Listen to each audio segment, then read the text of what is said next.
Hey, Gracie, I'm gonna put your cartoons on. Oh, that's right, I'm leaving. You have to have a treat, or you'll pout. Ah, that's the vicious attack animal. All right, I'm gonna go. Don't eat poop.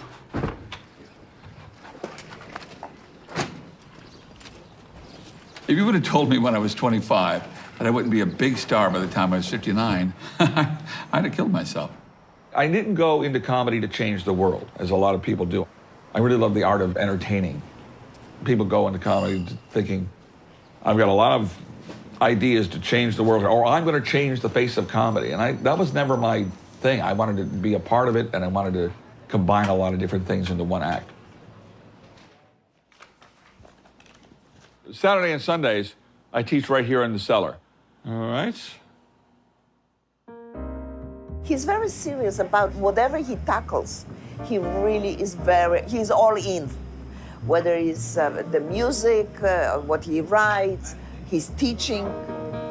I know of a lot of comics that started comedy classes and they're not as invested as Rick is.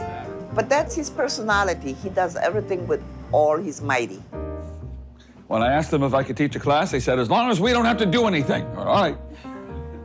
Rick is by far the best stand-up comedy instructor there is. I'm going to give you the best advice and guidance that I can, but of course you can learn from a lot of different people. So just be open to everything at this point in your education about how to do this thing called stand-up.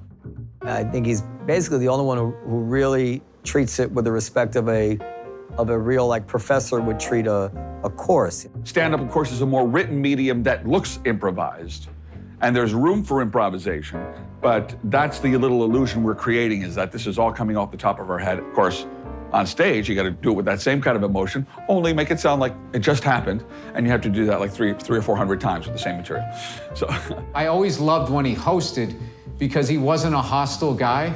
He's a gentleman, and he behaved like one, and I felt the crowd gave into that. He was the master of just working with any size crowd, any type of people. He never alienated any audience, and yet he could make any of them laugh. you guys are in a great mood. We're going to continue the show. You ready for more show?